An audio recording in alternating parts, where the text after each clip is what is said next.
చేయాలనుకుంటే అంతా పాసిబులే.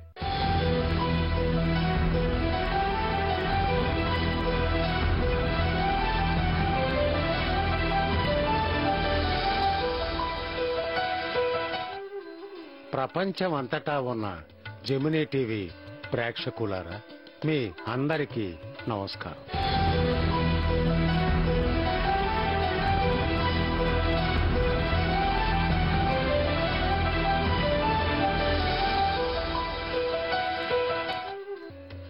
ఈ నాటు వైద్యం అనబడే ఆరోగ్యాన్నిచ్చే కార్యక్రమంలో మిమ్మల్ని మళ్లీ కలుసుకోవడం మహదానందంగా ఉంది.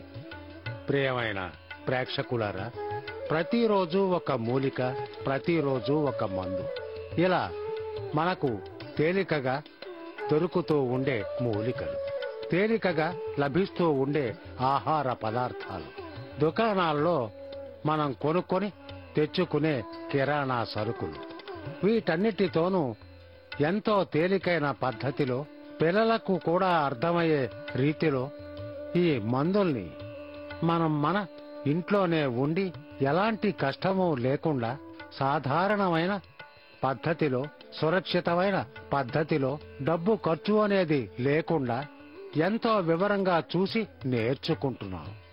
ఆ వరుసలో ఈ రోజు రుధిరం అని చెప్పబడే రక్తం, రక్త స్రావం, ద హెమరేజ్ అని చెప్పబడే స్థితి, బ్లీడింగ్ అని చెప్పబడే స్థితి, ద బ్లీడింగ్ పైల్స్ అని చెప్పబడుతూ ఉండే రక్తపు మొలలు, మెనోరేజియా అని చెప్పబడే సమస్య అయిన అధికంగా ఋతుస్రావం జరగడం, అలాగే పళ్ల నుండి రక్తం రావడం, బ్లీడింగ్ గమ్ అని చెబుతుంటారు. ఈ విధంగా పళ్ల నుండి రక్తం రావడం, మలంతో రక్తం కలసి బయటకు పోవడం, అది మాత్రమే కాకుండా మల ద్వారంలో ద హెమరేజెస్ అని చెప్పబడే విధంగా రక్తస్రావం దెబ్బ తగలడం వల్ల రక్తస్రావం అనేది జరగడం. ఈ విధంగా ఏ కారణంగా రక్తం బయటకు వెళ్లినా దాన్ని వెంటనే నిలువరించడానికి, తేలిక పద్ధతిలో నిలువరించడానికి మనం ఏ విధమైన మందుల్ని తీసుకోవాలి అనేది ఈనాడు చూడబోయే విషయం. ఈనాడు రక్తస్రావం ఏర్పడిన సమయంలో మన చుట్టూ ఉన్న కొన్ని మూలికలతో ఏ విధంగా దాన్ని నిలువరించాలి అని వివరంగా తయారీ విధానంలో చూద్దాం రండి. ఈ రోజు మనం ఈ నాటు వైద్యం కార్యక్రమంలో రక్తస్రావాన్ని కంట్రోల్ చేసే మందుల గురించి చూడబోతున్నాం. ముందుగా మనం నేరేడు బెరడుని ఉపయోగించి హెమరేజెస్ ని కంట్రోల్ చేసే ఒక మందు, రక్తస్రావాన్ని కంట్రోల్ చేసే మందుని ఇప్పుడు తయారు చేద్దాం. దీనికి కావాల్సిన పదార్థాలు: నేరేడు బెరడు.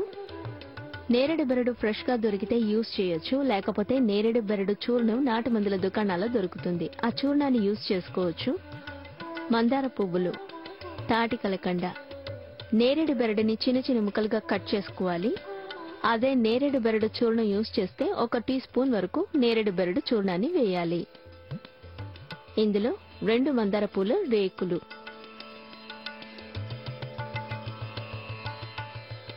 కొంచెం తాటి కలకండ వేయాలి.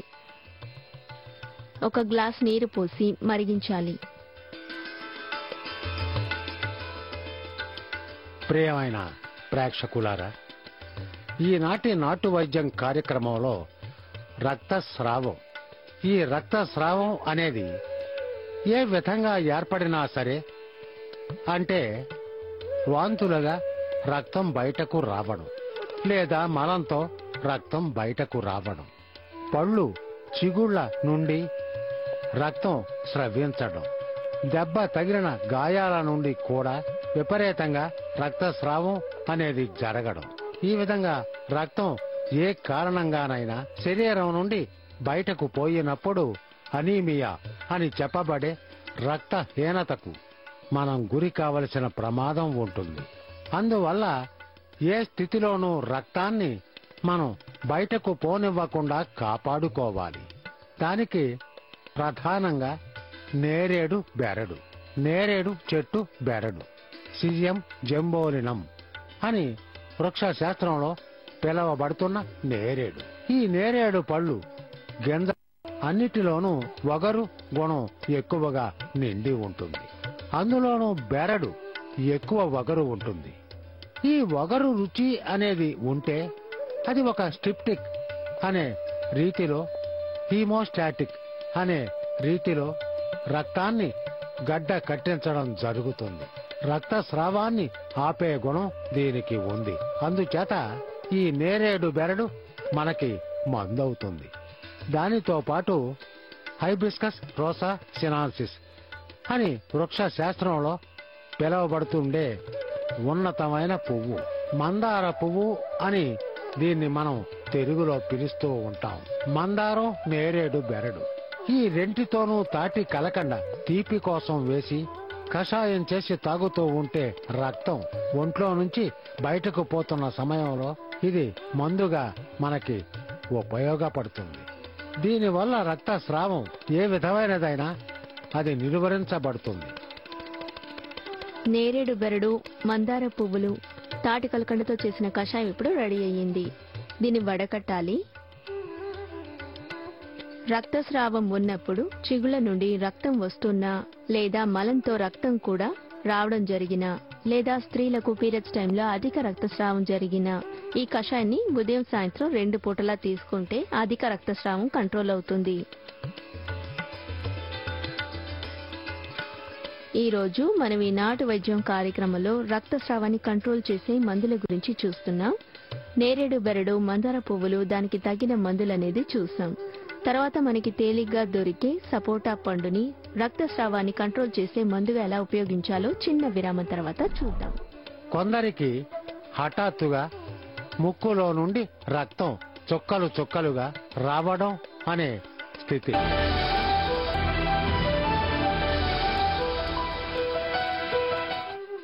ఈ రోజు మనం ఈ నాటు వైద్యం కార్యక్రమంలో రక్తస్రావాన్ని కంట్రోల్ చేసే మందుల గురించి చూస్తున్నాం. నేరేడు బెరడు, మందార పువ్వులతో మనం కషాయంగా తీసుకుంటే అది ఎక్కువగా ఉన్న రక్తస్రావాన్ని కంట్రోల్ చేస్తుందని చూసాం. అది మాత్రమే కాకుండా బ్లీడింగ్ పైల్స్, గమ్స్ లో ఏర్పడుతూ ఉండే రక్తస్రావాన్ని కూడా తగ్గిస్తుందని చూసాం. ఇక ఇప్పుడు మనం మన మార్కెట్లో సులభంగా దొరికే సపోటా పండుని రక్తస్రావాన్ని కంట్రోల్ చేసే మందుగా ఎలా యూజ్ చేయాలో చూద్దాం. దీనికి కావాల్సిన పదార్థాలు: సపోటా పళ్ళు. సపోటా పళ్ళు బాగా పండినవి కాకుండా దోరగా ఉండే పళ్ళు తీసుకోవాలి. పెరుగు.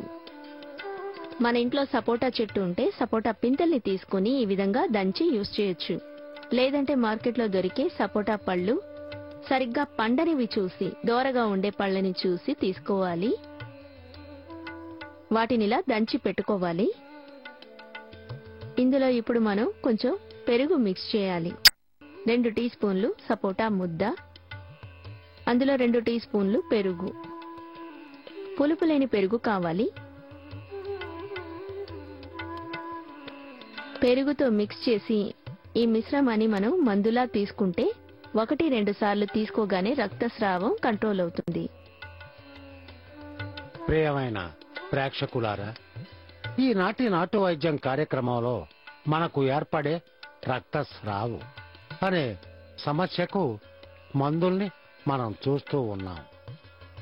స్త్రీలలో అధికంగా ఋతుస్రావం అనేది మెనోరేజియా. ఋతుక్రమ సమయంలో విపరీతంగా రక్తం బయటకు పోవడం. అలాంటి స్థితిలో స్త్రీలు రక్తహీనతకి గురవుతారు. అది మాత్రమే కాకుండా ఒక జుగుప్సాకరమైన ఫీలింగ్ వారికి ఏర్పడుతుంది. ప్రతిరోజు ఆ రక్తస్రావాన్ని నిలువరించడానికి పడరాని పాట్లు పడి హెవీ బ్లీడింగ్ అనే సమస్యకి గురవుతారు. ఆ హెవీ బ్లీడింగ్ అనే వ్యాధి వచ్చినా లేదా మలంతో రక్తం కలిసి ద బ్లీడింగ్ పైల్స్, రక్తపు మలలు అనే స్థితి వచ్చినా, వాంతులు, డియోడినల్ అల్సర్ అనే స్థితిలో పేగుల్లో రక్తస్రావం ఏర్పడి వాంతులుగా అది బయటకు వచ్చినా మనల్ని ఆదుకునే మందుగా సపోటా, ముదిరిన సపోటా. సపోటా పండు అనేది ఎంతో తీయని రుచి కలిగింది. విటమిన్ సి ఇందులో ఉంది. కాల్షియం పుష్కలంగా ఇందులో ఉంది అనేది మనకు తెలుసు. అయితే ఇక్కడ రక్తాన్ని నిలువరించడానికి వగరు రుచి ఎంతో అవసరం. అందుచేత ముదిరిన సపోటా కాయలు పండడానికి ముందుగా ఉన్న స్టేజిలో మనం వాటిని తెచ్చి వాటితో పెరుగు చేర్చి కడుపులోకి తీసుకుంటే వెంటనే మనకు ఉన్న రక్తస్రావం అనేది ఏ కారణంగా వచ్చినా ఏ లెవెల్లో ఉన్నా దాన్ని నిలువరించే ఒక మందుగా ఈ సపోటా పెరుగు కలిసిన మిశ్రమం మనకు తోడ్పడుతుంది.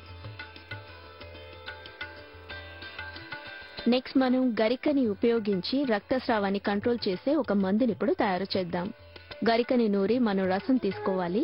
అలా గరికని రసం తీసుకునేటప్పుడు కాడలు లేకుండా సైడ్ లో ఉండే ఈ ఆకుల్ని మాత్రం తీసుకొని మిక్సీలో గ్రైండ్ చేసుకుంటే ఈజీగా జ్యూస్ వస్తుంది. కాడలు కూడా వేసామంటే అవి మిక్సీలో చుట్టుకుంటాయి, సరిగ్గా జ్యూస్ చేయడం కుదరదు. మనం ఇలా గరికని మిక్సీలో వేసి రసం తీసుకోవాలి. ఇందులో త్రిఫలా చూర్ణం, ఈ గరిక రసాన్ని మనం డైరెక్ట్ గా మజ్జిగలో మిక్స్ చేసి తీసుకోవచ్చు. కొందరికి అలా తీసుకుంటున్నప్పుడు థ్రోట్ ఇన్ఫెక్షన్ వచ్చే అవకాశం ఉంది. అందువల్ల మనం కషాయంగా తీసుకుంటే అటువంటి ప్రాబ్లమ్స్ ఏమీ రావు. ఇందులో త్రిఫలా చూర్ణాన్ని కూడా వేసుకోవచ్చు. త్రిఫలా చూర్ణం 1/2 టీ స్పూన్ నుండి 1 టీ స్పూన్ వరకు వేయొచ్చు. 100 ml గరిక రసం, ఇందులో కొద్దిగా నీరు పోసి మరిగించాలి. ప్రియమైన ప్రేక్షకులారా, ఈనాటి నాటు వైద్యం కార్యక్రమంలో శరీరంలో రక్తస్రావం అనేది జరిగితే దానికోసం మందుల్ని మనం ఇక్కడ చూస్తున్నాం. కొందరికి ముక్కు విషయంలో ఒక సమస్య ఉంటుంది. కొందరికి హఠాత్తుగా ముక్కులో నుండి రక్తం చుక్కలు చుక్కలుగా రావడం అనే స్థితి. అలాంటి స్థితిలో గరిక, ఈ గరికని మనం ఇదివరకే ఎన్నో కార్యక్రమాల్లో చూశాం.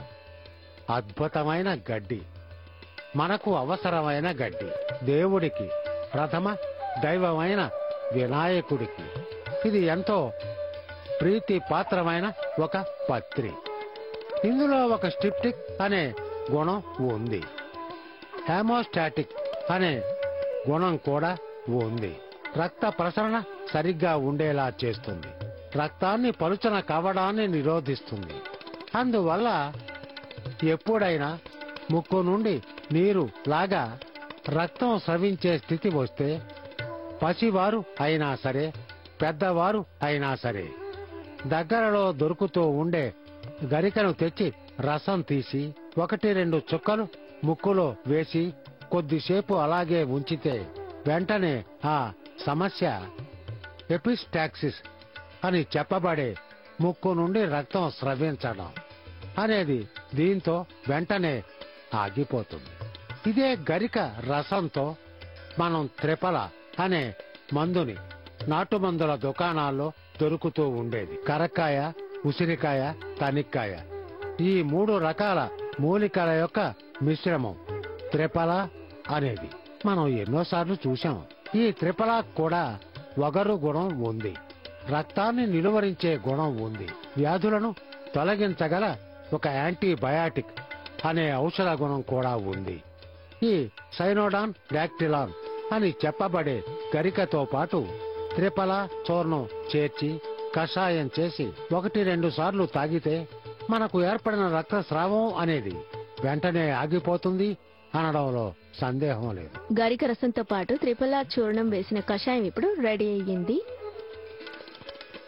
రక్తస్రావం ఉన్నప్పుడు, రక్తం పోతున్న వాళ్ళు రెగ్యులర్ గా ఈ గరిక రసాన్ని ఉదయం సాయంత్రం 2 పూటలా తీసుకుంటూ ఉంటే ఆ అధికమైన రక్తస్రావం కంట్రోల్ అవుతుంది. పీరియడ్స్ టైంలో స్త్రీలకు ఏర్పడే ఎక్సెసివ్ బ్లీడింగ్ కంట్రోల్ అవుతుంది.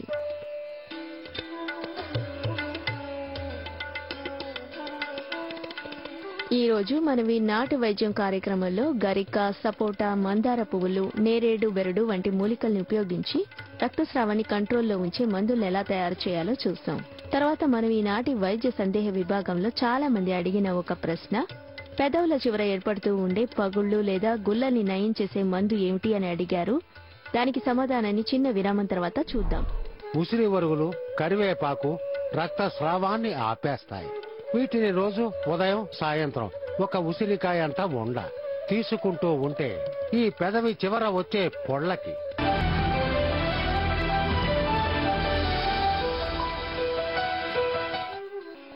ప్రియమైన ప్రేక్షకులారా, ఈనాటి నాటు వైద్యం కార్యక్రమంలో రక్తస్రావం, దాన్ని నివారించే మందులు, వాటి గురించి మనం ఇక్కడ చూస్తూ ఉన్నాం. ఎక్కడ ఏ విధంగా రక్తస్రావం ఏర్పడినా, రక్తహీనత అని చెప్పబడే స్థితి ఏర్పడినా దాన్ని నిలువరించడానికి మందుల్ని మనం చూసి తెలుసుకున్నాం. దానికి నేరేడు బెరడు బాగా పనిచేసే మందు అవుతుంది అని తెలుసుకున్నాం. నేరేడు చెట్టు అనేది సాధారణంగా మనకు అన్ని చోట్ల కనిపిస్తూ ఉంటుంది. దానితో పాటు గరిక కూడా. ఈ గరిక రక్తస్రావాన్ని నిలువరిస్తుంది, ముక్కు నుండి వచ్చే రక్తాన్ని కూడా నిలువరిస్తుంది అని మనం చూశాం. మందారానికి కూడా రక్తస్రావాన్ని నిలువరించే గుణం ఉంది. అలాగే ఉసిరి ఒరుగులు, వీటికి కూడా ఈ రక్తస్రావాన్ని నిలువరించే ఒక గుణం ఉంది. ఈ విధంగా రక్తం స్రవిస్తున్నప్పుడు ఈ గరిక కానివ్వండి, దానితో పాటు నేరేడు బెరడు కానివ్వండి, మందారం కానివ్వండి, ఇవేమీ లేకుండా వెనువెంటనే చల్లగా ఉన్న నీటిలో ఓ గుడ్డను తడిపి రక్తస్రావం ఏర్పడిన చోట కొద్దిసేపు పెట్టి ఉంచడమో, లేదంటే ఐసు గడ్డని ఆ చోట రక్త స్రావం ఏర్పడిన చోట పూత మందుగా ఉపయోగించామంటే వెనువెంటనే ఆ రక్తస్రావం ఆగిపోతుంది అనే విషయాన్ని మనం గుర్తుపెట్టుకొని నడుచుకోవడం అవసరం. ప్రియమైన ప్రేక్షకులారా, ఈ కార్యక్రమానికి చాలా వైద్య సందేహాలను అడిగి ఎందరో ఉత్తరాలు రాశారు. అందులో ఒకటి పెదవులు చివర్లో, అంటే నోటి పై పెదవి, కింద పెదవి, ఇవి రెండు కలిసే ప్రాంతంలో రెండు వైపులా పగుళ్లు ఏర్పడి నోరు తెరవలేనంతగా నొప్పి ఏర్పడడం, ఏమైనా తినడానికి కూడా ఇబ్బంది ఏర్పడడం, ఆ పగుళ్ల నుండి రక్తం కారడం. ఇలాంటి స్థితికి ఏ మందులు వాడాలి అని చాలా మంది అడిగారు. సాధారణంగా ఉసిరి ఒరుగులు, వాటిని కడుపులోకి తీసుకోవడం, వాటితో కరివేపాకును చేర్చి తీసుకోవడం. ఉసిరి ఒరుగులు, కరివేపాకు రక్తస్రావాన్ని ఆపేస్తాయి.